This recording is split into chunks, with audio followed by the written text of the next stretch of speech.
Thanks, Claude. Well, on to the big one.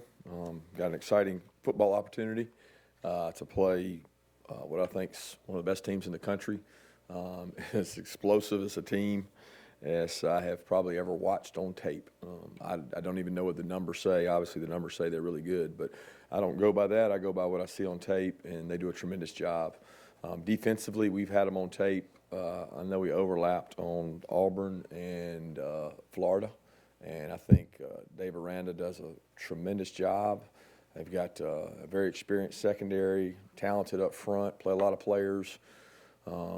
Just a tremendous overall program. And what Coach Orgeron's been able to do with his program from a standpoint of winning big games, I mean, playing top 25, top 10 opponents, I think he's been as good as anybody in the country. And I got a lot of respect for him, always have. I've known him for a long time. And his teams take on his personality, which is toughness, physical, and cut it loose. So this will be as great a challenge as we've had.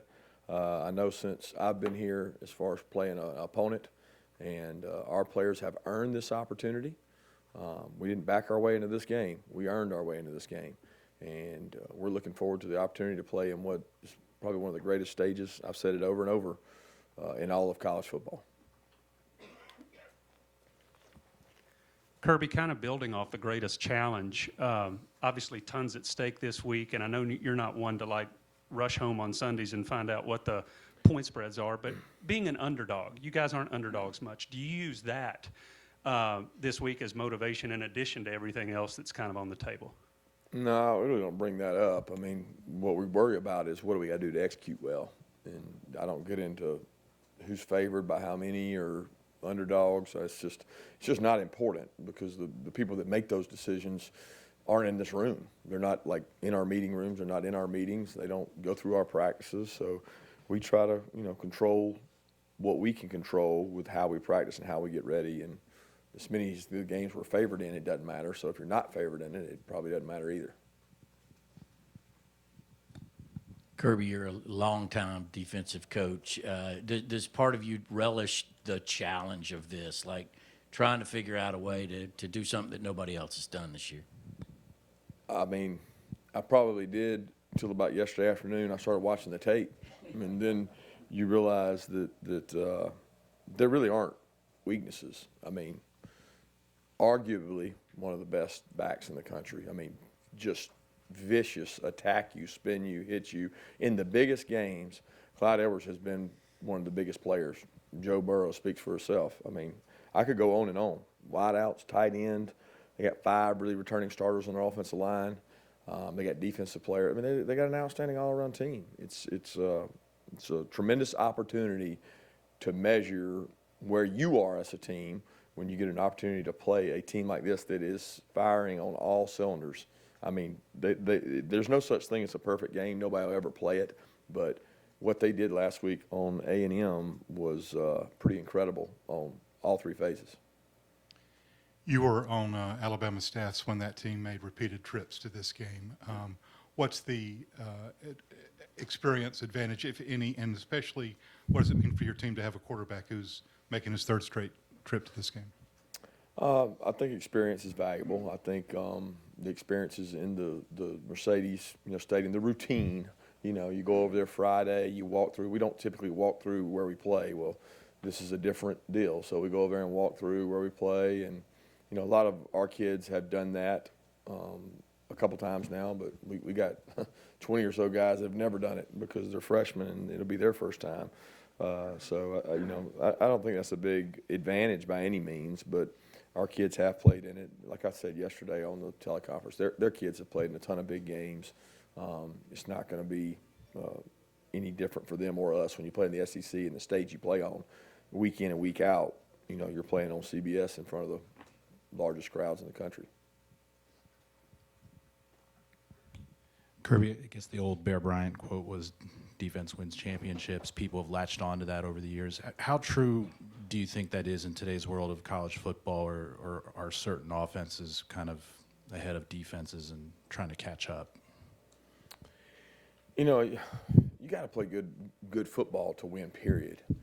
I don't know that the adage defense wins championships stands as much as it used to. When you saw scores from the 60s and the 70s and the 80s and you saw scores of games, it was indicative of defense compared to now. Now, it's like I got to play pretty good defense. I got to score a lot of points. I can't play horrific defense. I can't play bad defense, but I might not have to be perfect is the way a lot of teams have had success. They probably take more chances and risk, and they just score tons of points. That's not – I'm not talking about LSU. I'm just talking about college football because I think LSU plays really good defense, and they are explosive on offense. But, you know, an explosive offense allows you to play a certain way on defense too because you know that you're going to score a certain amount of points. And sometimes that changes things. But, you know, I can't say because you could go over the history of last 10 years, still been some really good defenses that have won national championships. The Alabama ones, the Clemson ones, a lot of them get overshadowed by really good offenses, but there have been some good defenses win it. Kirby, in your experience as a head coach, sometimes when a new quarterback coach or offensive coordinator come in, is there sometimes a transition period for a quarterback? And do you think Jake has experienced any of that this year at all? No, I don't think so. We really don't have a new quarterback coach because it's the same guy that did it last year, different coordinator. But I don't think, if anything, they're probably better on the same page because they're in a second year of being in the room together. So I think that's a big part of growth and growing up and being able to do things. Biggest difference this year is who's healthy, who's out there playing. I mean, 3 guys are in the NFL that were out there playing last year, and really 5 when you count Holyfield and Nada. So there's not been a level of consistency with the perimeter skill that there probably was last year. That's the biggest difference. Kirby, your defense led the SEC, I think, in total defense, scoring defense, rushing defense, pass efficiency defense. Have you ever had a defense that you coordinated or Alabama or here that's done that grand slam? And what would you say about this defense compared with other ones that you've coached? It's a hard comparison. I mean, first of all, our defensive staff, I give tremendous credit to the coaches on our staff. I don't take credit for that myself just because I'm a defensive guy. I think our coaching staff, Lanning, Schumann, Charlton, and Trey Scott have done a tremendous job. Our players have done a tremendous job of working hard, buying in. Look, we don't have natural star power on our defense. That a lot of the defenses I've been a part of that were successful had that. They had 3 or 4 first rounders. This group plays really hard and well together. They're well coached and they're fundamentally sound. But this obviously will be the ultimate test. Best offensive unit we've played all the way around. Really not even close. How much do you plan on picking or going through last year's Georgia-LSU game with regards to this week, just given it happened a year ago and the teams were obviously so different? You always watch it. You have it in your breakdowns. You look at things. You look at matchups. You look at guys, playing guys, covering guys, because a lot of the guys are the same. And, you look at those things. But schematically, they're different. They hurt us with some things last year. Some of the things they hurt us with last year, they still do. Some of them they don't. They're just a really different team from a offensive perspective. From a defensive perspective, they're not exactly the same team, but they're more similar. Kirby, will you talk about the challenge that your safeties will have with Joe Burrow, who last night you touched on his ability to run, but also his great ability to keep his eyes upfield? I mean, do those guys have the ability to cheat a little, but they still can't let the play behind them? It's got to be a challenging task with Burrow. Yeah, you can't cheat a little. I mean, there's no cheating with this guy. I mean, he's everything you want a quarterback to be. Athletic, keep his eyes downfield, poise in the pocket, movement in the pocket, athleticism to run, scramble, make all the throws. I mean, the guy stands in there and takes hits left and right, and he does it with confidence and poise. I mean, his wideouts, I don't ever see him drop a ball. There's not drops. They get a lot of contested catches. So his accuracy is off the charts. The scheme he plays in is perfect for him. He's got really good players around him. I mean, there's just a lot there.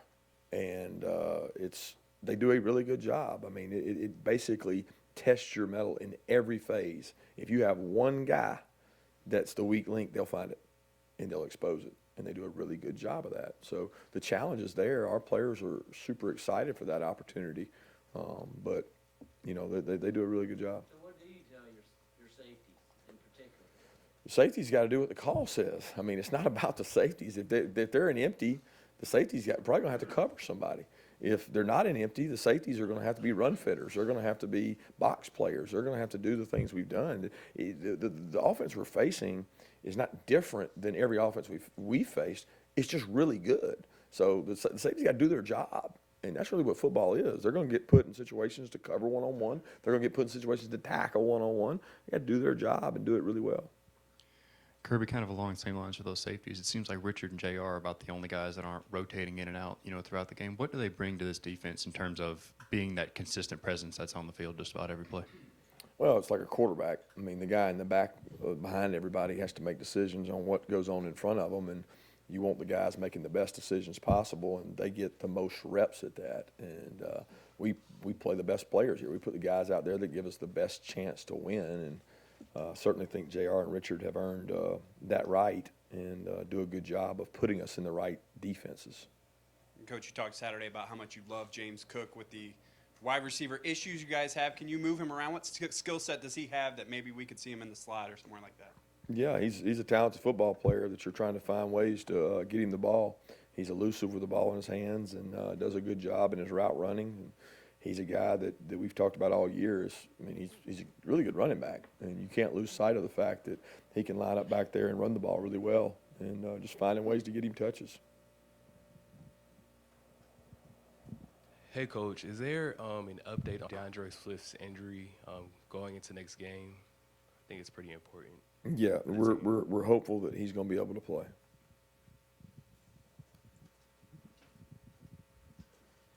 Kirby, in the film you've seen on LSU, what have they done so much differently defensively to where they're really on a roll now compared to how things looked for them in September when they were giving up a lot of yards and points? It's not so much what they've done defensively different. They're playing better. They're playing better as a unit. They're rushing the passer. They had a lot of sacks the other night, and they got some packages on third down where they've got linebackers rushing who are really athletic. They're playing better. I think they're playing more with a purpose. And sometimes when you get called out, or maybe you're playing a better team, they've played well in some big games. I don't know where all the criticism comes about their defense. Obviously, probably from the Ole Miss situation, but that was completely unique. I mean, it was unique to Ole Miss. It was very different what they do with the quarterback they have. So that's not something that you just say, well, they struggle against this. That's not what everybody does. That was very different style offense.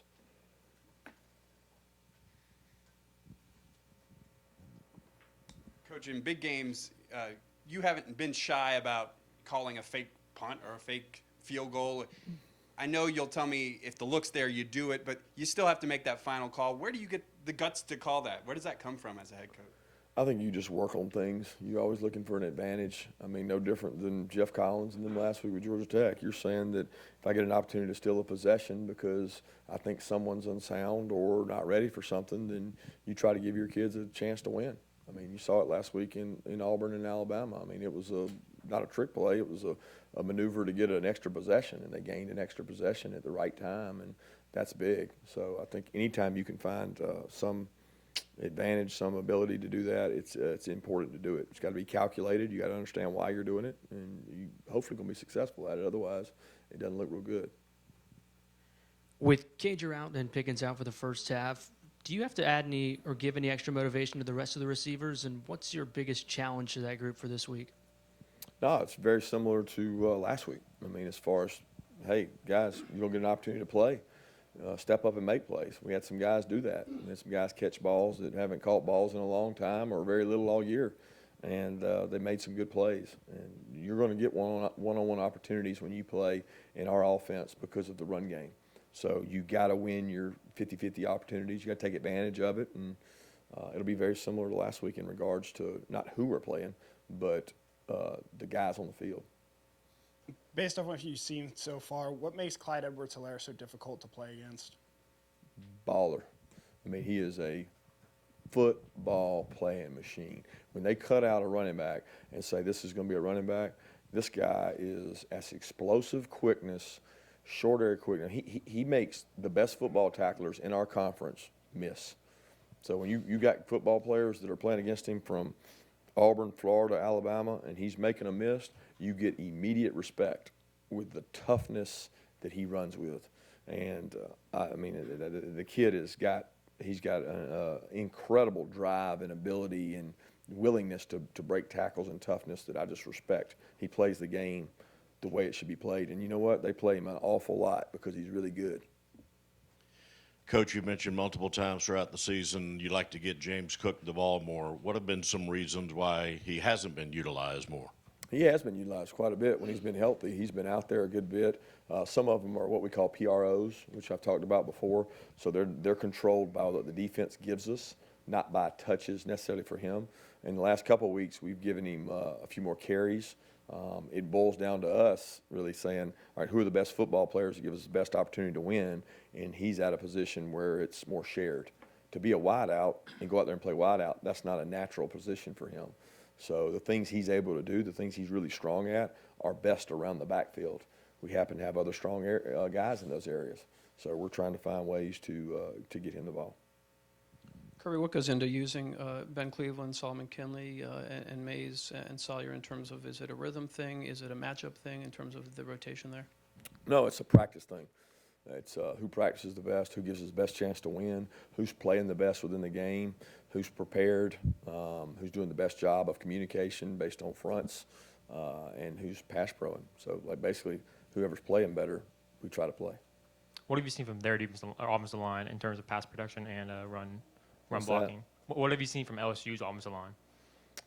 Great experience. I mean, look across the board. All five of them have played a ton of games. They communicate really well. They've got a great system to help those guys out, whether it's chipping in protection to protect them on one-on-ones. They've got a really good complementary run game. They do a tremendous job of making decisions at the line. They're in the right play very often because people can't play them in hard boxes because of their wideouts. So it allows them to be really, really successful at check and run, check and pass off of looks and making things look the same and being able to do different things off of them. And their offensive line is the key to that because they're the ones that protect the quarterback. Coach, Don Blaylock, he hadn't had too many plays, but you think of big plays that he's had this year. Have you seen him and Jake's kind of comfort level grow with each other as the year's gone on? Yeah, I think that's been the case with each of the wideouts. I mean, he's had so many different guys in the lineup that he's familiar with them. He's comfortable with them. I think he likes Dom because Dom is a guy that is constantly working. He's where he's supposed to be. He runs the right route. He runs it at the right depth. Jake has a trust with all those guys, but he and Dom have grown for sure. Kirby, you've often talked about the importance of recruiting running back depth. In case DeAndre, gets dinged up again or can't go, how confident are you in the ability of Harrion and those other guys of doing all the things that DeAndre does? Very confident. I mean, Zamir's had some good games and gotten to play more and more. I mean, we're trying to find ways to use him. James the same way, and Kenny got to go in the game and did some good things the other day. So I feel very comfortable about the other guys. Obviously, Swift has a different skill set probably as a total package than all of them, and we want him to be in there. But, we've got some depth at that position that we can use guys. Kirby, when you're up against such a challenge, talk about what the fan support means to the team, and do they all feed off of what they're seeing in opposing stadiums, the amount of Georgia fans that are showing up for every game?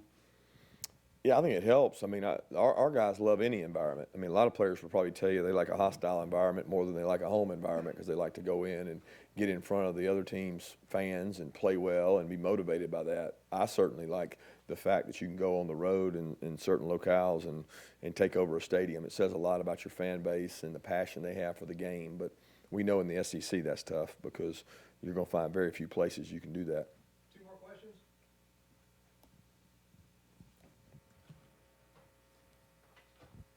Coach, after the game, Brian Herring was talking about how he felt it was going to be his responsibility to maybe reach out to George a little bit to kind of talk about some of the things that were happening to him.